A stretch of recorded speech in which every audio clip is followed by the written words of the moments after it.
Good morning, maupay nga aga Sir Ted, maupay nga aga imo mga listeners na avid followers. Opo, salamat na marami. May tanong po si Chacha dito po sa inyong naihain na resolusyon. Go ahead, Cha. Oo. Good morning po, Congresswoman.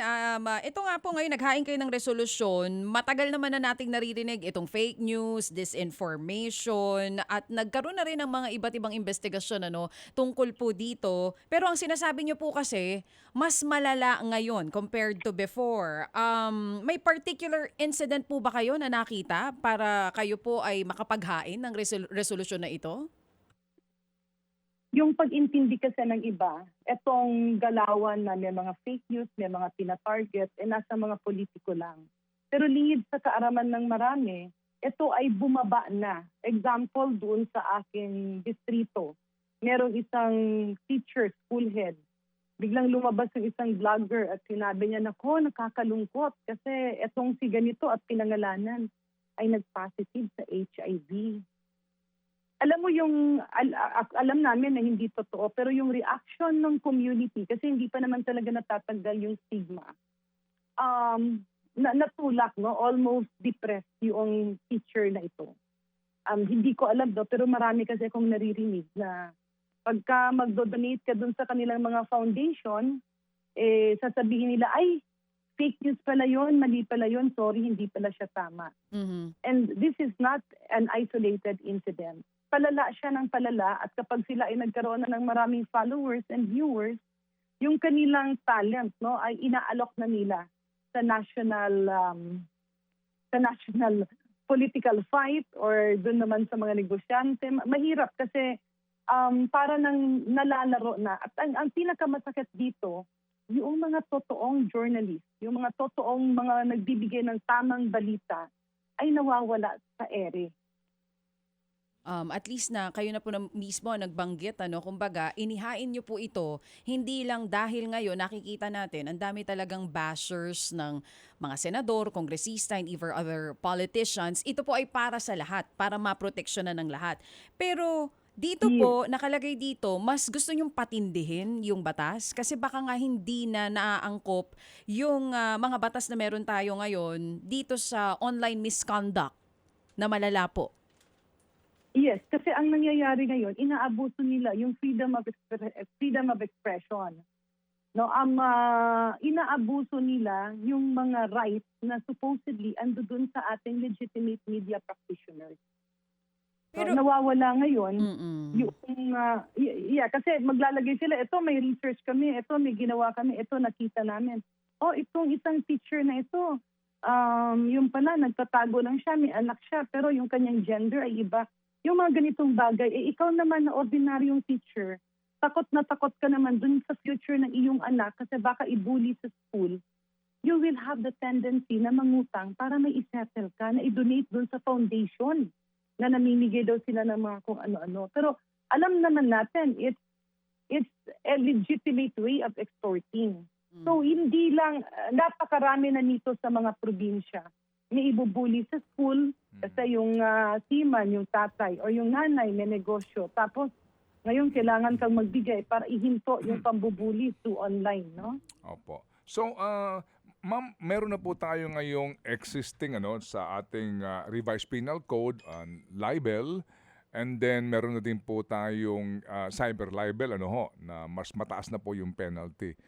Ano ho ang inyo nakikita na amyenda kung meron man o bagong batas para po dito?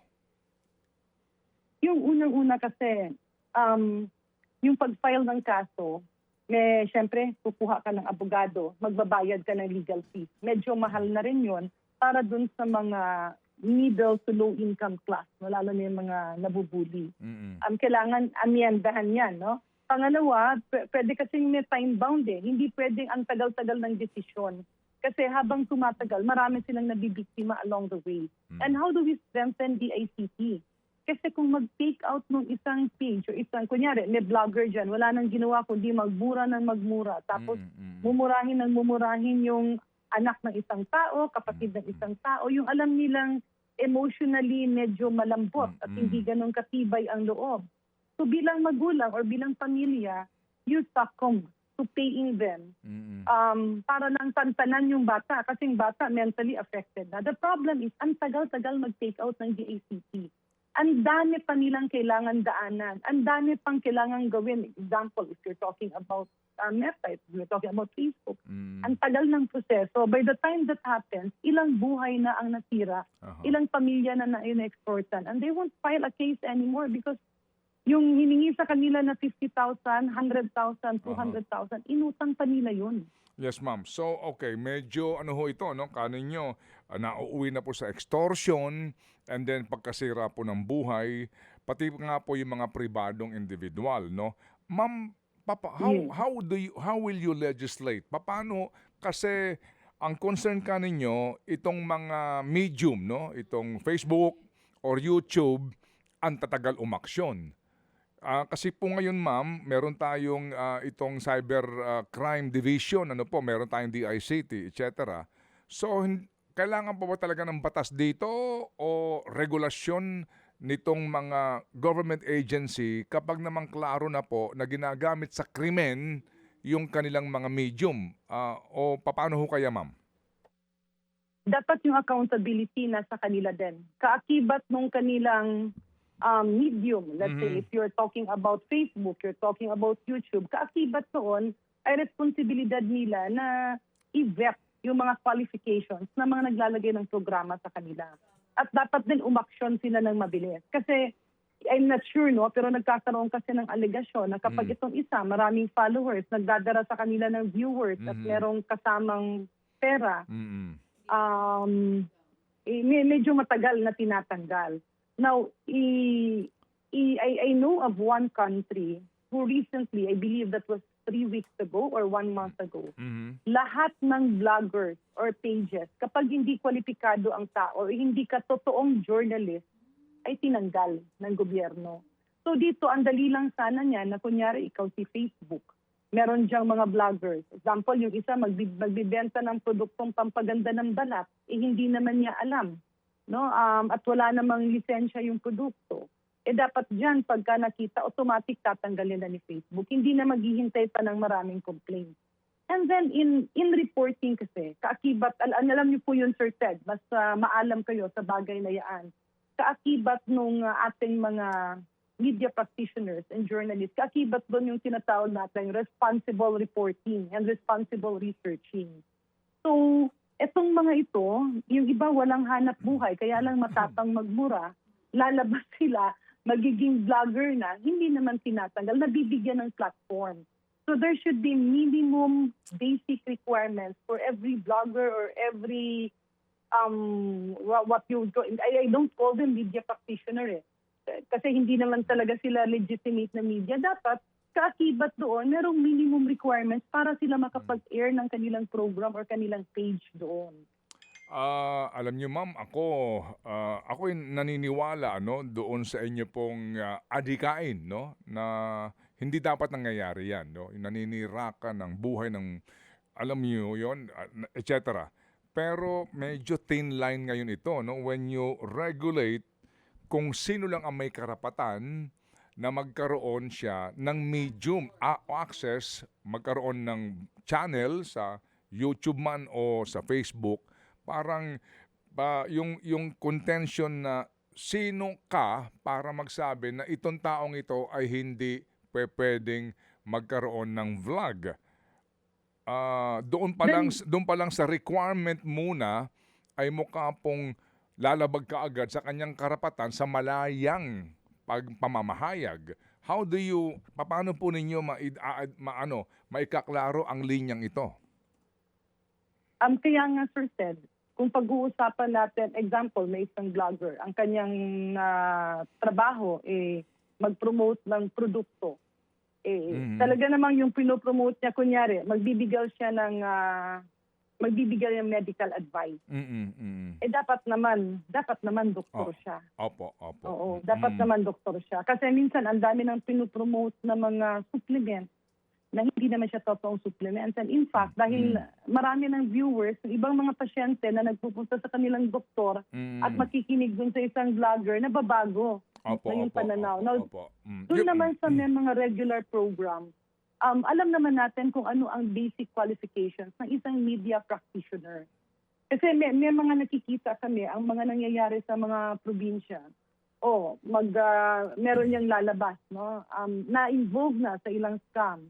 May mga kaso na ng extortion. Biglang nagkaroon ng page. Tapos yung page nun, akala mo legitimate. Pero ang ginagawa nila is may mga pinambabanatan at magbabayad itong police, itong teacher, itong fireman. Minsan nagbebenta lang sa public market. Ang masakit yun because 50,000, 100,000 is ilang buwan na nilang kita yon. Opo. Sige. So, doon ma'am sa usapin po ng ganun, yung kinakailangan talaga ng lisensya kung ikaw nagpo-promote ng mga produktong medical, dapat talaga ikaw license, no? Talagang professional. Pero yun nga yung political bloggers, alam niyo ho yun, yung pong mga naghahayag ng kanilang saloobin, yun ho yun parang nandoon yata talaga yung challenge dito. So, ma'am, ito po ay panukala ninyo. Meron na ho ba kayong draft bill tungkol dito? Meron po, I filed House Resolution 1000. Pwede ko pong ipadala in a while. Opo, sige ma'am. So, ma'am, when do you, when will you conduct your first hearing on this? Well, last week, kaka-refer lang sa Committee on Rules. Siguro in magbre-break upon resumption ng July, masimulan na ito. Well, kung medyo pwedeng maaga-aga, mas mabuti sana. Opo. Sige. Pero ma'am, again, ang inyo po kasi nga dito ay tukuyin yung responsibilidad nung medium operator, no? Yung Facebook at saka nung YouTube. Kasi ma'am, meron naman talagang klarong-klaro na. Di po ba, no? Yung, opo. Meron naman talagang isipin mo, bakit pinapayagan ito? In the guise of freedom of speech. Pero kitang-kita mo naman din, doon na lang po sa pagmumuray ka ninyo, no? O kaya po naman, pinuputol-putol yung halimbawa yung programa namin, puputol-putulin, tapos binibigyan ng ibang kahulugan. Pag kami nagreklamo, hindi ka aaksyonan, kaya napapagod ka na lang, hinahayaan mo na lang, kinakontra mo na lang. Alam niyo mga ganon. So, bottom line... Precisely. Opo. Yung nauubos yung oras ng legitimate media practitioners. Kasi minsan nagagamit rin kayo, no? Na puputulin, tapos mag-vlog sila, bibigyan nila ng ibang meaning. And meron din kaming mga nakikilala na parang perpetually hired ng ilang tao na kapag parang protection nila pag may kumalaban sa gusto nila or merong desisyon or question sila, ibabash kagad nitong vlogger na ito. So ang nangyayari, you silence the agencies, the legitimate people who are supposed to protect the Filipino people. Yan ang masakit Nawawalan na ng boses. Minsan yung LGU hindi na a-action ng itong taong ito kasi babanatan sila ng isang vlogger. Yung police merong reklamo dito sa vlogger sa taong ito, hindi na kasi parang naging tool, no? Naging tool na parang yung isang tao, kapag may pera ka, gagamitin mo yung mga vlogger na yon para banatan yung mga kaaway mo. At minsan illegal na ang ginagawa mo, you get protected. Because people in government agencies are afraid to be bashed and are not doing their job. So yan ang masakit.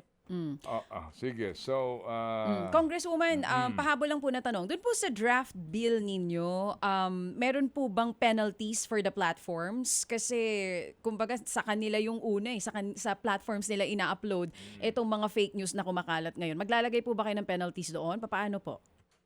Yeah, my proposal is to put penalties on the platform. Now, dahil nga ito ay House Resolution, ipapalabas muna namin like a few examples. No? Meron akong isang vlogger na hindi ko yan naririnig before, no? Pero ang daming teachers na biniktima. Yung mag-a-announce lang na ikaw ay nahawa ng STD o ikaw ay nahawa ng ganitong sakit para ipahiya dun sa local community. Siyempre yung teacher, paano ka makapagturo? And then magdodonate ng 50,000, 100,000.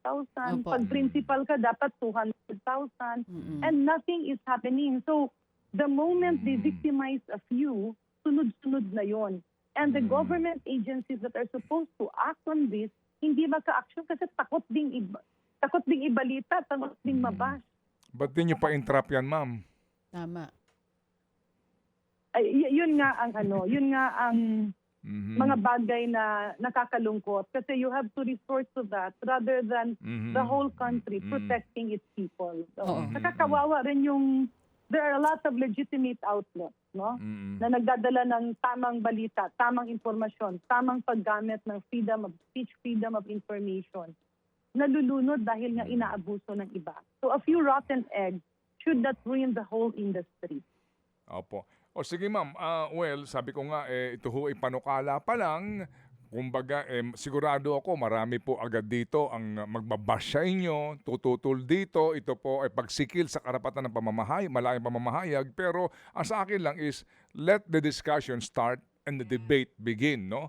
Para pag-usapan ito. Kasi nga, mga kapatid, hindi rin po naman di maitatanggi na sa atin yung bang, di magdemanda ka, hindi ba? Di magreklamo ka, magsumbong ka, kung ikaw din yung biktima, sa binabanggit ni ma'am, ang hirap din nun. Pero yun nga, mga kapatid, yung thin line to be able to identify sino ba ang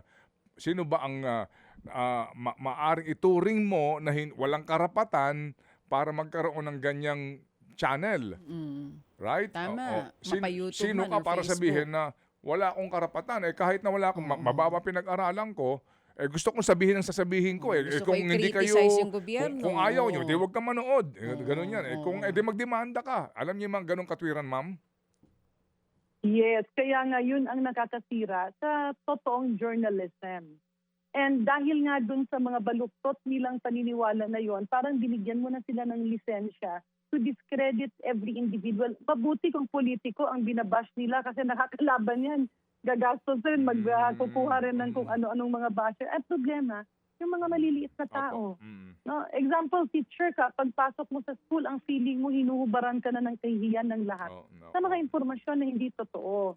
No, maraming mga ganyang bagay. O yung iba kasi na yung kanilang anak, merong sensitivity. Alam mo, hindi Opo. lahat matibay Yes, ma'am. ang loob. Yes, ma'am. May mga Opo. taong mahina ang loob. So, diyan po, Ngayon, ma'am, pagka yung anak na yun, Opo. babanatan, Opo. magbabayad yung magulang. Yan pong, 20,000, ma'am, 10,000, yan pong, ang hirap. yan pong inyong hugot na yan sa inyong distrito yan. Mga ilan po ang kaso ng ganyan? Parami siya ng parami. So, example lang yan, no? Meron akong alam na mga 10 teachers na nabiktima. In my district alone, wala pa yung sa ibang distrito. Okay, sige po. So naunawaan po namin ma'am, ang inyong pong hugot sa isyong ito, ang amin po nga lamang ay pag-usapang mabuti ito na sa ganun po, ay hindi naman po din natin malabag ang ating pong sacred right sa ating pong freedom of speech. Yan po ang ating po lamang dito. Sige ma'am, so mag-aantabay kami sa inyong pong first hearing ma'am, ano po? Meron bang schedule? Yes, sir. And Wala pa I schedule. entirely agree with you and we will update you sa schedule ng unang hearing. Opo, sige po. Damong salamat ma'am. Salamat, sir. Damang salamat. Opo, thank you. Mga kapatid, patuloy po kayong tumutok sa 105.9 True FM para sa totoong balita, impormasyon, music, and entertainment. Mag-subscribe sa aming YouTube channel at podcast at sundan nyo kami sa Facebook, Instagram, X at TikTok sa True Network PH. Bisitahin din po ang aming official website, truefm.ph. At panoorin din kami sa True TV Signal, Channel 19. Kami po ang 105.9 True FM. Laging true sa'yo, kapatid.